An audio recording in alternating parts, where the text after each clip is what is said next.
Hello again. I'm Chris Lee of Southeastern 16, joined by my co-host Graham Doty. Our special guest today, Skip Johnson of Oklahoma.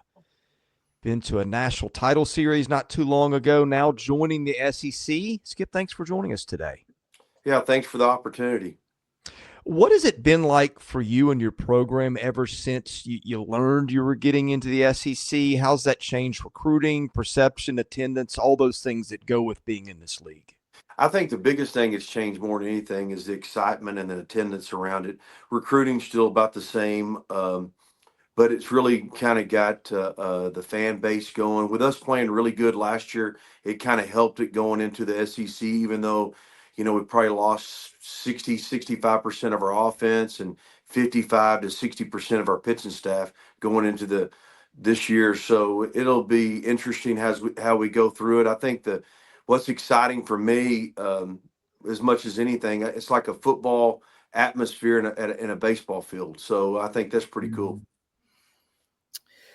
Overall, how do you feel the offseason has been as you gear up for your first year in the SEC? It's been kind of up and down. I mean, you brought a lot of new guys in. You're trying to get your culture and how you go about your practice. One good thing about it, we had Carmichael, Mudler, Jason Walk, Jackson Willits. Those guys were coming back from last year, and a couple key guys on the mound, the Witherspoons and Crooks, and those guys kind of can help those guys navigate their way about how we go about our business on a daily basis and how we practice and what all the things that go into coming to practice early or staying late or going to class or how you even dress at times. Skip, let's talk about your rotation. You got the Witherspoons, who are both very highly regarded talents. You got Cade Crossland, who was just a flamethrower in JUCO. You got Cam Johnson from LSU, who was a big-time recruit who struggled with the SEC last year, as a lot of freshmen do. Talent-wise, that's a really good start for your rotation. What can you tell us about those guys coming into 2025? Yeah, I think Kyson and Malachi will be the Friday and Saturday starter. If I don't skip and put a guy in between Kyson and Malachi, who knows how the season goes. But we're going to try to start Malachi this year. He had a really good fall. He was with Team USA, went to the Cape, and, we got some starts under his belt, kind of, cleaned his delivery up a little bit more to where he can repeat it. Kyson's been kind of a mainstay. Now the third deal is kind of up for grabs between three guys: Cam Johnson, Cade Crossland, and Ghost and Jacob Ghostin. And I guess it's like my dad always told me, and I got a cowboy hat, and that's how he paid his bills. He pulled a bill out of the cowboy hat, and that's the bill he's gonna pay that week. So I guess that's what we'll do for the third starter right now, and kind of go from there. What is it like coaching twins that both play at a high level, and how often do you confuse them? Do you ever mix them up? No, one twin's always taller than the other. That's how I kind of do it. I had cousins that were twins, so that's how I did it back then. But they're totally two different people. And Kyson, I mean, both of them work extremely hard.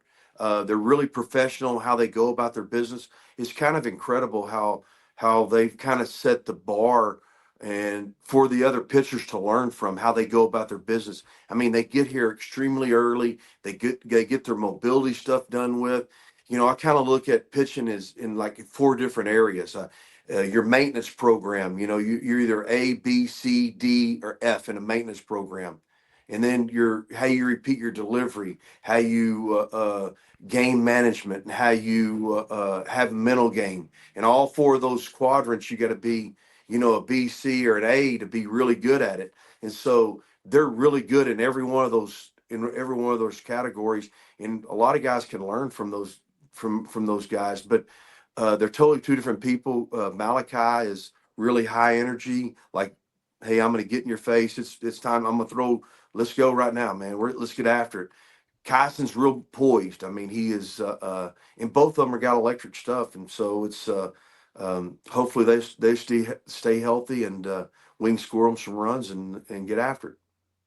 Skip, let's talk bullpen architecture. Where are you with that? You've got about 6 that I count JUCO guys that can maybe be part of things, a couple freshmen in there.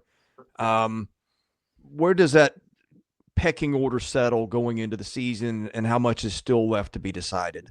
Well, I think it's always decided, and it goes on with analytics as well. I mean, you start matching up your analytics and your runways in the back of your bullpen. We got a lot of options left versus right. Jamie Hitt left-handed, going. He also can get right-handers out. He started for us the last 2 years. We've got Gavin Jones that threw really well, and then you have Crooks on the back end, somewhere in the back end that he could close. He had a really good fall. He's got a big arm, Dylan Crooks.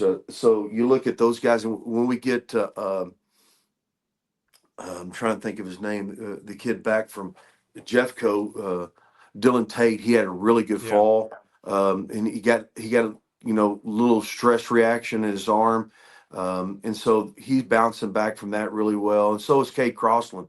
He had a stress reaction in his back, so he's bouncing back. You never know. I mean, you got to go out there. We have some good freshmen that threw really well this past fall with Catalano, Bowden that transferred in from Texas A&M. When you start matching up those deals and you can get those guys to the 5th or the 6th inning, and try to start matching those guys up, and the runways going to the 9th inning. As far as the strength stuff gets difficult at times, but it also it's pretty easy. I mean, it's not easy, but it'll show you the kind of which direction you want to go in. You mentioned Easton Carmichael earlier, first team all conference in the Big 12 a season ago. What makes him so special for you? I think the leadership he has. I mean, more so than anything, he has a lot of leadership qualities. He had a great summer. I mean, he was MVP of the Cape All-Star game. He's really dynamic behind the plate. He's really athletic. He could probably go out and play left or right or center field in the outfield. I mean, he's a plus runner. And so those things, it's like the other day we're playing inter squad, Graham and Dickerson struck out or something with a runner on third base. He said, he's talking to him about how to approach that. I mean, that leadership to him to do that is pretty selfless, and that's what we have to be. We have to be really good at simple, and we've got to have really good leaderships out of those guys, because we don't have the nicest facilities as everybody else does. We might not get the Jimmys and Joes. We got to be really good at all the little bitty things that happen within the game itself.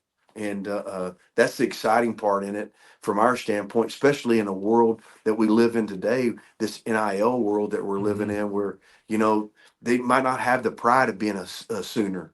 They might not have a pride being a Tiger, or a Florida Gator, or an A&M Aggie. I'm going to go off and get my whatever money.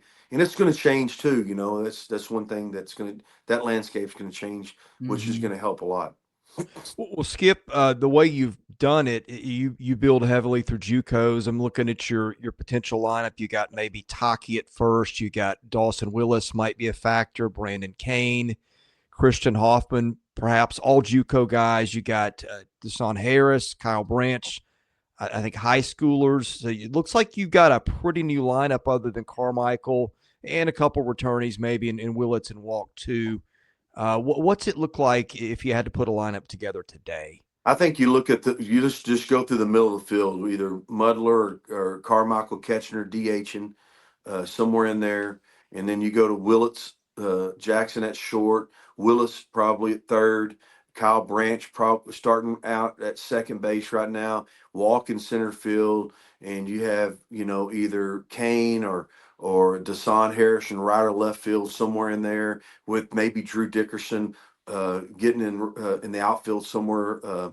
He's had a really good early spring, so and then you sprinkle in Horton, you sprinkle in some of the older guys, Mason Hamlin, kind of like we kind of use those guys as back in when the Dodgers won the World Series in '88. They're like the stunt man, like Mickey Hatcher. Those guys are the older guys, and they come in and they take they take an at bat for somebody, or they play a game and give a guy a spell. And it's kind of how we've used our in the past. I mean, how we did it in 22, how we did it last year. It's kind of how what we've done. And so it's been fun. I mean, it's been I think that's really the fun in it, and to me more so than anything. Mhm. You mentioned Jackson WIllits. Just what's it like having him and his dad Reggie on staff? Just having that father-son relationship. How's that? What's that experience like? It's been good. I mean, Jackson's a baseball player. That's one thing that he brings to the table. He really a leader, and how he goes about his business day in and day out. Reggie's really good. I mean, he has a lot of pride in what he does, and he's very, very good at what he does, and he communicates all that stuff with those young men. And I mean, really blessed to have somebody at his caliber. Just like Todd Butler. I mean, that guy had 15 to 17 years of experience in recruiting in the SEC. And Russell Rayleigh played here. Everybody on our staff, I don't know if you guys realize it, Brett Bonneau, Ryan Gaines, Reggie Willits, Russell Rayleigh, Todd Butler, all those guys either went to school here or played at the University of Oklahoma. So there's some pride in what they do and how they go about their business, and what they talk to them and teach them every day. You may start two freshmen. We just kind of went over it. But how do you prepare those guys so early? Just throw them in and let them take their lumps, or what's the approach there? Because this is a tough league to do it in. And by the way, your schedule doesn't exactly break them in easily, especially with that second weekend. No, it doesn't. I mean, Chris, that's a great question, because a lot of times we overlook this certain principle. The games weren't played one pitch at a time. I worked with Coach Garrido. I really thought I knew what I was doing at Navarro. And I had a lot of guys playing the big leagues in my tenure, my 16 years at Navarro. Then I go to Texas, and I really found out that I wasn't very good at what I did. So I had to start simplifying everything that I did, and start practicing what's gonna happen to those guys in a game. I don't think anybody in baseball was better at teaching those guys how to perform in an arena and get them ready to play than Coach Garrido. And so I think that's the deal, where you really got to work with their mental game of understanding it's just about one pitch, and you got to get rid of it. It's easy for us to talk about, but it's really like if a guy walks into your office, Chris and Graham, they go, "Man, I got to have a big year. I got to have a big year." Well, how do you have a big year? If you could win 80% of the pitches that day on the mound, probably having a good year. If I could win 80-90% of the pitches at the plate, you can't control if they get a hit or not. You can't control if you get a hit or not. All you can do is hit the ball hard and throw the ball to the target. And the more you talk about that and you understand that process, the more you practice it, it becomes a part of their mindset and how they go about their business. And there's going to be some up and downs in it. There is, but you've got to really talk about that and feed that. When they back away from that or afraid of that, that's when you really hammer that process with them. And like, I don't have the secret dust or the magic dust that, hey, this freshman can play here. I mean, but that's the only way I know is from my experiences, how I've done it, teaching them, and so we'll see what happens. What's the experience like when you coach a two-way player like Taylor Tatum? Well, him and Gavin Jones. Gavin Jones is also a two-way player. He's a pitcher and a hitter. But with a football guy, it's a little bit different, because that's how I really rely on Ryan Gaines, our ops guy. I mean, he's probably the best in the SEC because he's been at it so long of doing that. He's setting the schedule when they have such a time schedule. I mean, this is what everybody don't really understand about. I think college baseball. I think they really get lost in it. How long does it take to build a house? Doesn't happen fast. Yeah. Yeah, man, 6, 8, 10 months, right? Right. So you want to build? We're building a baseball team 45 minutes a day. Doesn't work. Yeah. Doesn't work. The product's not going to be very good. Right. And so same thing. So we bring Tatum over here. He's got to get used to our culture. You know how we go about everything. So he gets in here, he goes over there and lifts weights with them in the morning. He comes over here and works early on his own because we can't spend any time with him. Then we start, run stretch, base running, go from base running to individual work, and then we go into team, and then we go into BP, and then we go into inter squad. Kind of similar how that day goes. And so then he's got to wake up the next morning, got to do it again. If you guys wrote down everything that a baseball player goes through or an athlete goes through today, I think the world would be shocked. Yeah. Whether it's being on Instagram, being on Facebook, being on social media, because they've got to get their money up, they got to get their deals up so they can get their NIL money, and then they got to study, then they got to work out. I mean, then they got to practice, and they got to practice on their own. You know, they don't look at it like that. And so I think if we could get that out there more to the people, they would understand. Like when a guy doesn't throw a strike, you know, or a guy fails in a moment. I don't know. Maybe I'm preaching to the choir. You guys don't. Well, I know this. I know I got a 10-year-old who plays baseball, and when we get to that age, we'll be staying off social media as much as we can, if I can help it. But do you really want to keep him off social media? And all of a sudden he gets on social media. I mean, it's like you're like it's like a catch-22. But I agree with you. You know, I mean, my advice to you, Chris, because I had two boys. One's the head baseball coach at McLennan Junior College, and the other one's a farmer in South Texas. So I got the best of both worlds. You know, so just say, hey, where you want to go eat today when they fail? You know, don't even talk about their failure. Just say where you want to go eat.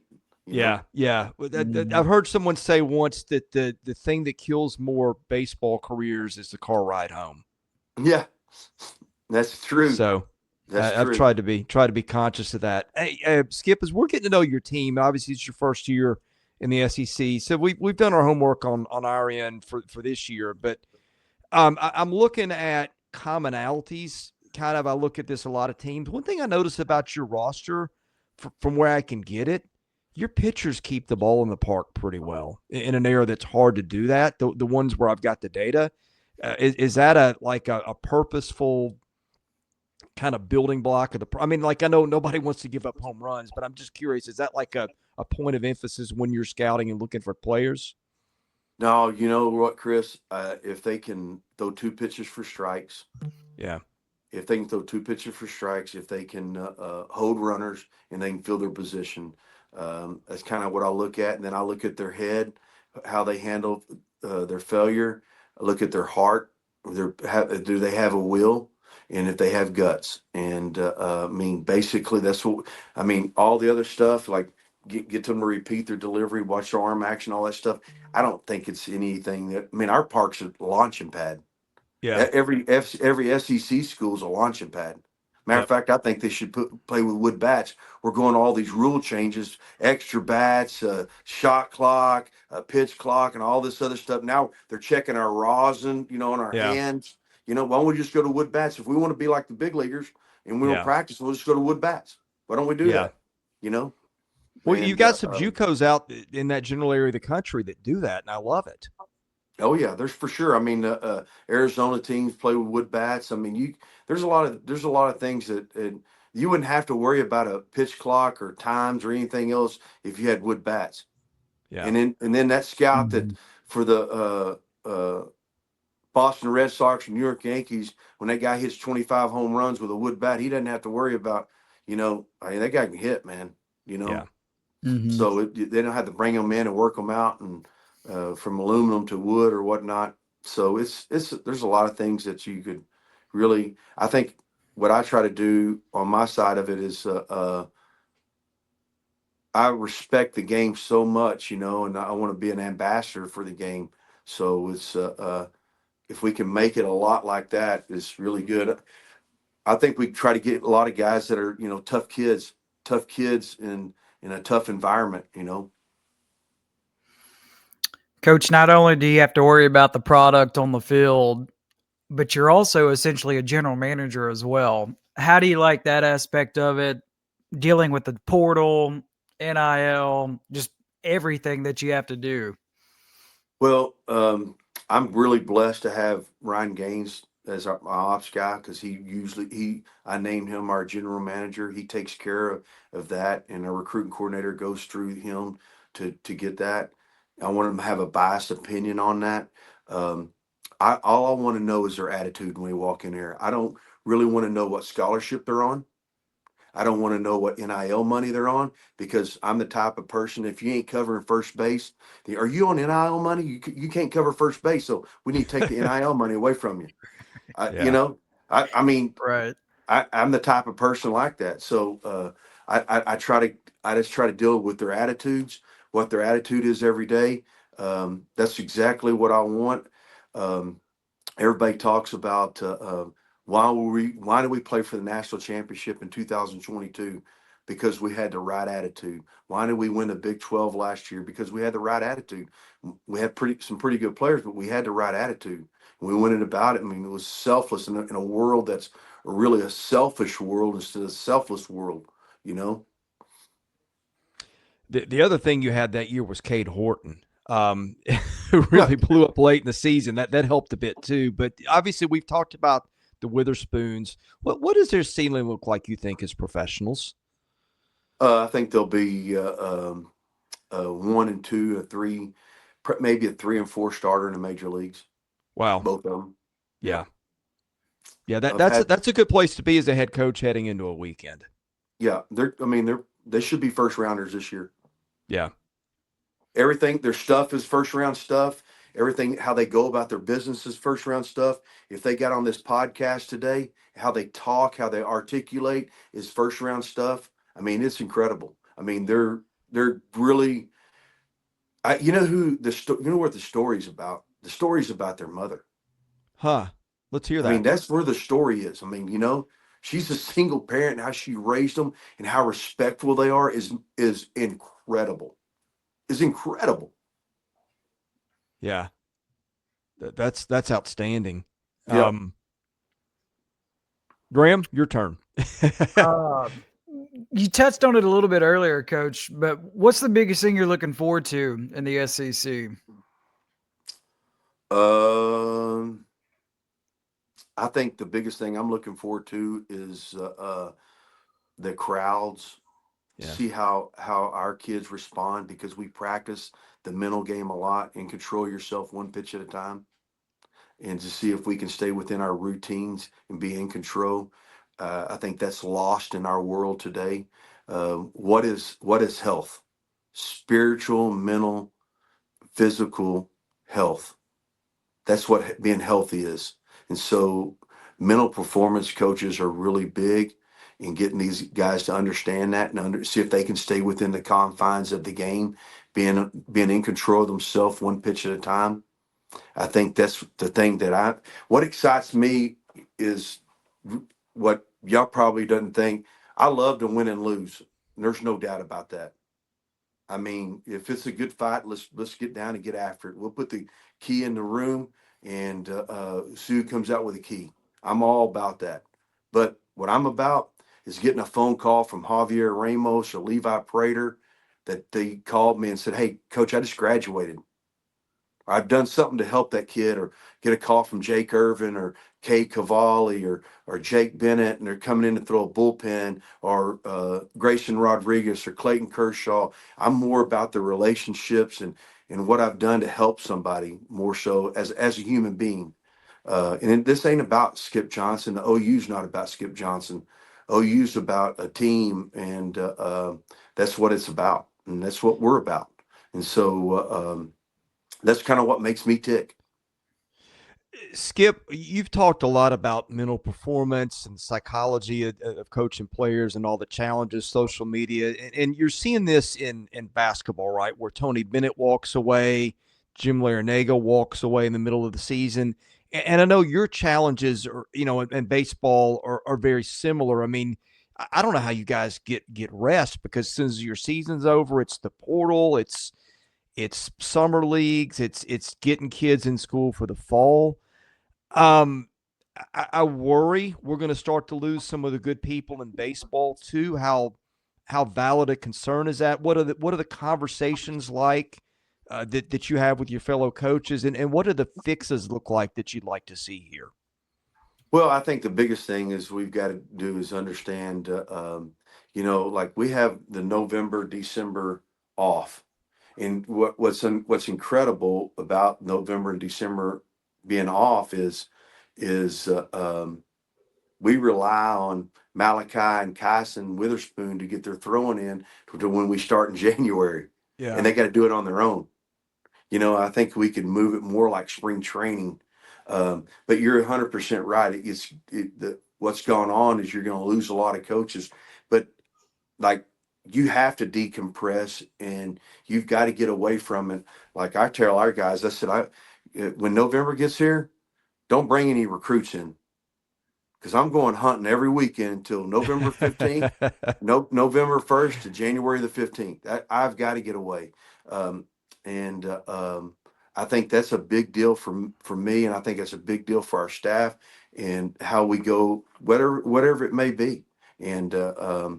But that's the way I kind of see it. You look at it. I'm excited that you can only talk to juniors now. September 1st, we're not going out and trying to get 13 and 14-year-olds, anymore, not watching their games. And so it's really helped in that regard for sure. And I think we're working in the right direction with that. I think now they knew the new legislation where we can practice. As soon as they get on campus, we can start practicing.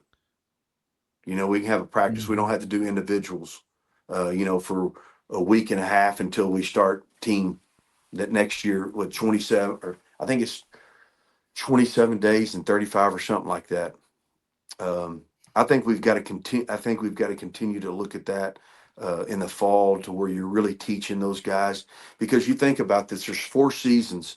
There's an off season. There's a conditioning season. There's a competition season, and there's an evaluation season. What season can you make a change in?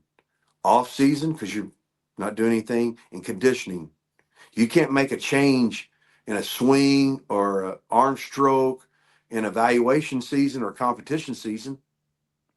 So you got to spend a lot of time doing that, and spending 45 minutes. What do you think your product's going to look like? It's not going to look good. And so it's one of those deals. If you had a guy working on your car, you want him to work on it for 45 minutes a day, you wouldn't have it for a month and a half. Yeah. So I mean, that's kind of how I look at it, and I think that's what's got to change in what we do moving forward. Last thing for me, Coach, you played and coach at the JUCO level. How much did JUCO kids hold a special place in your heart? Oh, a lot. I mean, a lot of my relationships, like Chris Davis played for me at Navarro, and he's like my son, and it was.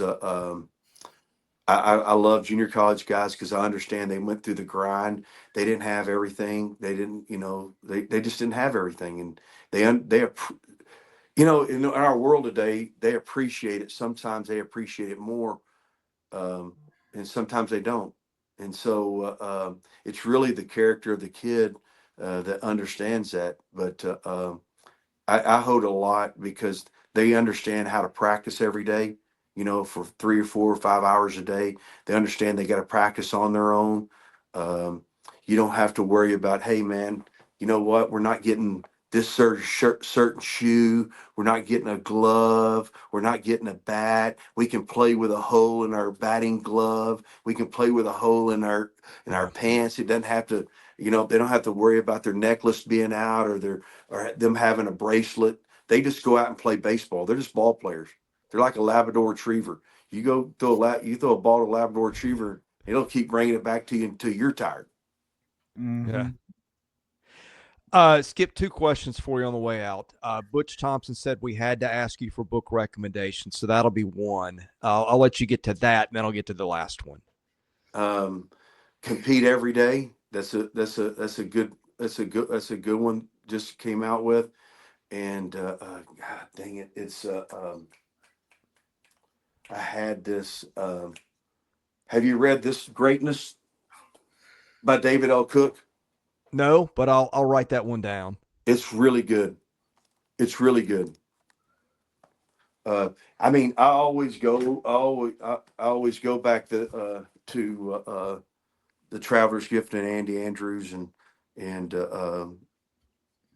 Golf Sacred Journey, David L. Cook. But those are two good books that I try to read.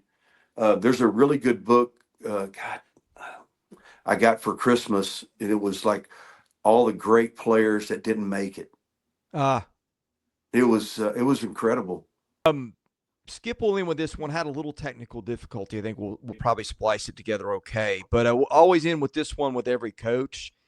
Are there any storylines or things with your team that are worth talking about that maybe we didn't get to today? That they're really good at lip syncing music. That's great. So it's they have a lot of fun. I mean, they get after it, and talent shows on the bus. Oh yeah. We do that. We do that early in the year, to all fall, kind of get them to make sure they understand. I think kids when they get comfortable around their other players, then they don't worry about if they walk a guy in, if they strike out looking with a runner on third base, Yeah. Because they've already been ragged on because they couldn't sing Amarillo by morning, anything like that, Now, do they make you get up? Do you sing too? No, I don't, but I can. I haven't done that. What's the go-to song for you? Probably be something with maybe Stevie Nicks or some country song, The Ride, David Allan Coe. Can you make people cry when you play and sing? Well, since this is your first year in the SEC, I think you got to do it. First road trip on the bus, you got to show them how it's done. Yeah, I tell jokes all the time. I mean, I'm a pretty good joke teller. Now, are you the judge of the talent show? How does this go? We are all the coaches are for sure, and we also do a deal where they get together and like one guy will take Meals on Wheels and they'll have a group and they have to get out and explain it to them, or they'll do Toys for Tots and they have to buy toys, or we'll go to the children's home. It's really fun how they come back and the history that comes back from that and listening to it. It's pretty amazing. When you get the history from all those things, when they come back and have to tell it in front of everybody. Wow.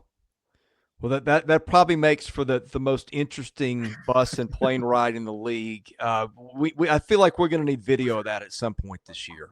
We could probably do that, All right. Well, if you can make it happen, we will too. But all I'm getting right now is that's probably the reason why we got off text. I'm just getting texts one after the other. Flu, strep. Oh no! I mean, we have like 4 or 5 schools that are down right now because the flu. Now I'm getting just text coming down on my phone, going, "This pitcher's got flu. He's got strep. He's got RSV." So it's been kind of a fun podcast. Well, thankfully we've got 2 weeks to the day from the time we're doing this to when your season starts. But best of luck for health and a good season. And thank you for being generous with your time today. First time to talk to you. We really enjoyed it, and we're certainly hoping it's not the last. Yeah, look forward to seeing you guys. You guys going to come to Norman? We'd like to. We would like to. Pretty cool. Did y'all see the game between our basketball team and LSU last night? Women's? I did not. I caught it. First time in SEC history that both teams have scored 100 points in regulation. Goodness. And it was a bloodbath. Yeah. They got after it. It was like 50 fouls and 2 ejections. A little bit of everything. I know Kim really well. My oldest son and her son played together in summer baseball. So Kim and our women's basketball coach is awesome. Yeah. Well, that's going to be music to Max Barr's ears, Graham. It is, for sure. All righty. Skip, thank you for joining us. bet. Skip Johnson, Oklahoma baseball coach, has been our guest today. For Graham Doty and Chris Lee, thanks for watching our content here at Southeastern 16. God bless everybody. We'll see you again soon.